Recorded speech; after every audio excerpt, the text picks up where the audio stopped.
Qophii addaa kan ta'e gaafiiwwan uummanni biyya lafaa godina Harargee lixaatiif qaban kan dhiyaate keessaa tokko hordofaa. Waan onnee nutti horatu, waan nu gammachiisu, waan fuula duraa abdii qabu. Kanaaf rakkoo gabaasa keessatti mul'atuu fi fuula dura maal hojjechuu akka qabnu keessoo keenyaan mareenne malee asitti yookaan subanni natti tolaan. Rakkoo keenya keessoo keenyaan mari'anne. Isa kanaan jechuu barbaada. Already waldaan duuka bu'ootaa akka dhaamsatti illee dursoonni ni ibsachuu barbaadu miseensi keenya sadarkaa kolleejjii yuunivarsiitii hawaasaan wal qabatee hundinuu jabaattanii hafuuraan cimtanii spiritualiidhaan cimtanii akka jiraattan ergaa kiyyaan barbaada. Inni biraa amantaa keessanirra ejjennoo cimaa akka qabaattaniin barbaada. Ejjennoo cimaan nu barbaachisa. Qormaanni baay'eedha. Waa hedduutu jira. Isanii gabaabsinaa marii biraarraan mari'anna.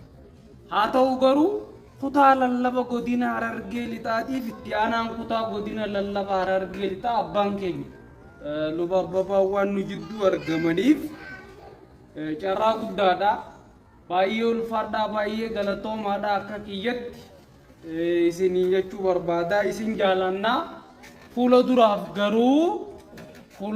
garuu akka waldaa duuka bu'oota wiirtuu Harargee lixaatti dhuguma miseensi as keessatti argamu kunii fi kan hin dhufin ka jiru hundinuu ilmaan keessanii waan ta'eef anaa fi isaanis ilmoo keessanii waan taaneef isin immoo eegaa keenya የምዕራብ ሐረርጌ መንጋ ጠባቂ ስለሆናችሁ ኤጋ ሆሎታ ዋን ታተኒፍ ወልዳ ዱከ ቡአቶቲፍ ቢሮ ቶኮ አከሚቲኑ ዳብደኒ ጋፊ ሲንጋፈቹ በርባዲየት ያለ ቢሮ ኢtti ወሊቀበምኔ ወሊ መሪያን ኢሲንሌ አፌሬ ከለቲኑ ኸይሰኒ Abboomi mana kiristaanaa dogmaa seera isaatti eeyinee itti wal gaggeessinu akka liidarshiippiidhaaf tolutti akkamitti waajjira tokko nu dhabdanii akka abbatti.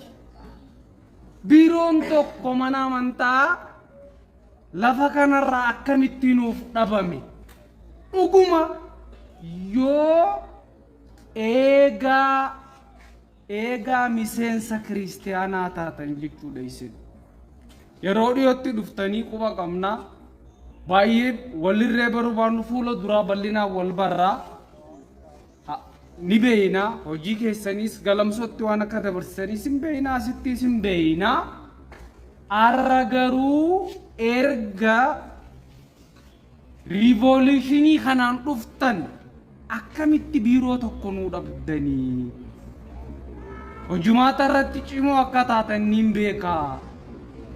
Ejjennoo cimaa akka qabaatanis nin beekaa.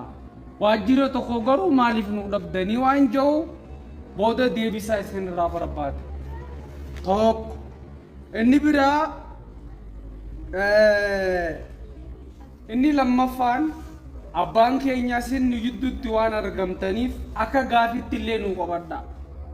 Maaliifi marii boordii irratti waan isin fayyaduuf. Lammaffaanii fi ijoon namoota hojjettoota waajjira kutaa lallabaa godina Harargee lixaa keessa taa'ee aanaalee adda addaa irra gizee deemu jechoota jibbisiisoo fi jechoota walitti nama buusan haasawan maaliif nurraa akka gorsatti hin gorsine.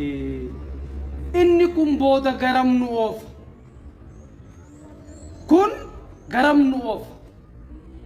Walitti nu fidamoo tokko nu taasisamoo nu diigamoo nu ijaara. isa kana nu qabadha. Akka fakkeenyatti maqaa dhooyne isinii kaasuu dandeenya hin barbaachisu garuu barbaachisaa taanaan bilbilaan isiniif ibsinu.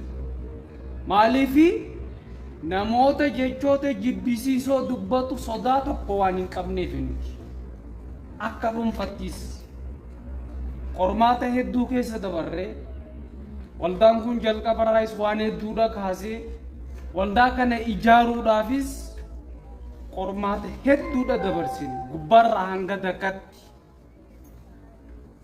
hin beekna.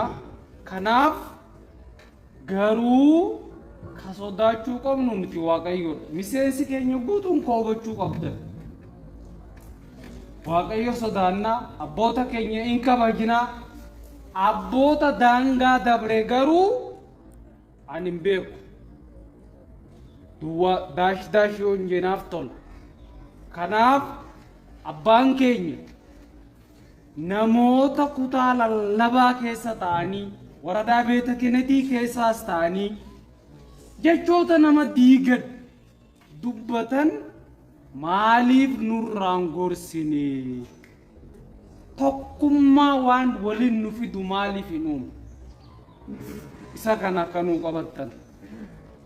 Lama inni biraadhaa yeroo baay'ee tajaajilawwan wal qabatu sababa walirra maaliif barbaanna? Waldaan duuka bu'oota akkuma agarmu kana slaayidiirra waan biraa waan haaraan qabu waa'ee tajaajilaa malee waan biraan qabu. Maaliif sababa walirra barbaanna? Sababni maa barbaachisa? Sababa adda addaa uumnee qormaata maaliif walii taana? Ajandaa qormaataa maa walii taana? Hin barbaachisu.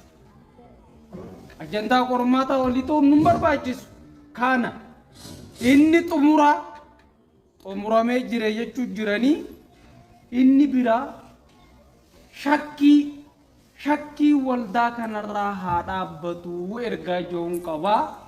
Ulfaadhaa galatoomaan isiniin jaa. Nama shan nama jahan kan jalqabu amma miseensi dilli kun ijoolleen qaxaleen dilli kun boru biyya kana warra jijjiiruu danda'an afaan keenya kana lafa qabsiisuu warra danda'an jedhee itti gammadeen jira. Afaan Oromoo afaan saba guddaati. Afaan kaabaaf, kibbaaf, baaf, lixarratti dubbatamu. Akkasi nama barsiisaa jirtanitti afaan kana namni barsiisee miti. Waaqayyootu tokko godhee hanga baa, hanga lixaa, hanga kaabaa, hanga kibbaa Waaqayyoo kenneefi namni afaan tokko akka dubbatu godhe jechuudha. Kanaaf abdiin qabaa. Wanti kun lafa akka qabatu wanti nama argisiisu jira. Namoonni wallaalaaf yoo ta'e malee, beekaaf yoo ta'e malee afaan kun afaan saba guddaa ta'uu waan beekaniif barbaachisummaa isaa namni mormu waan jiru natti fakkaatu.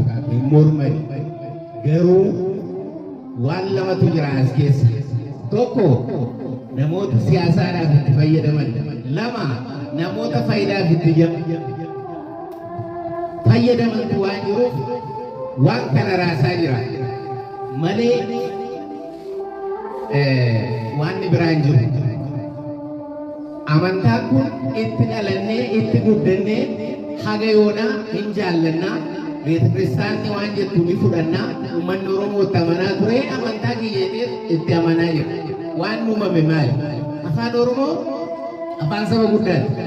Maaliif dhiibbaan asirratti gaggeeffamu? Maaliif gaggeeffama? Afaan kun maaliif akka bakka qabatu maangoone? Namoonni waan kanarratti dhiibbaa godhanoo isaaniif boru abdii maal qabu isaan amma? Ani sirriitti waan ilaalamuu qabu. Wanta namatti dhaga'amus warri amantaadhaan siyaasaadhaaf itti fayyadaman fakkeenyaaf taabota dhaabanii uggusaan mootummaadhaan arrabsan uggusaan qaama mootummaa arrabsan ijaan argaa jirra. namoonni faayidaa itti fayyadaman maal hojjetaa akka jiran uummannis baree jira. Amma jeequmsa ka'e maarree dhagan jeequmsa kana bar namaa miti kan kaase Waaqayyootu kaase. Waaqayyootu waan kana fide. Jala muree namni kan beeku qabu Waaqayyootu fide malee nama miti. Maaliif gochoota namoonni tokko namoonni hattuu tokko godhan irraayi. Amma namni baree jira, dammaqee jira, obbaree jira namni. Obbaree jira.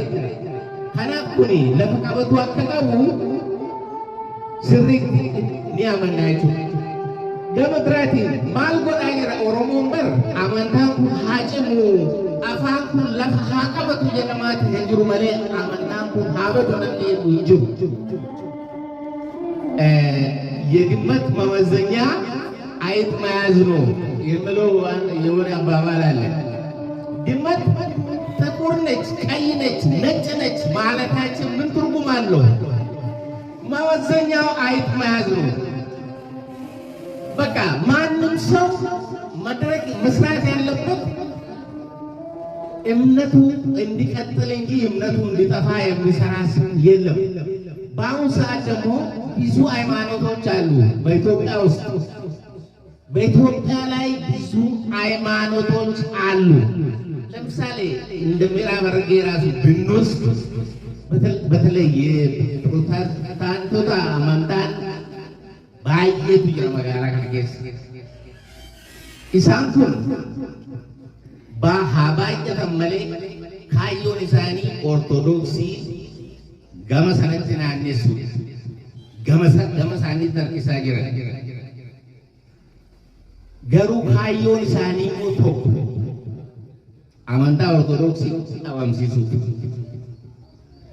Isa sanarratti hin hojjenne namni akka gama sana deemu godhaa jiru namoota as keessa jiru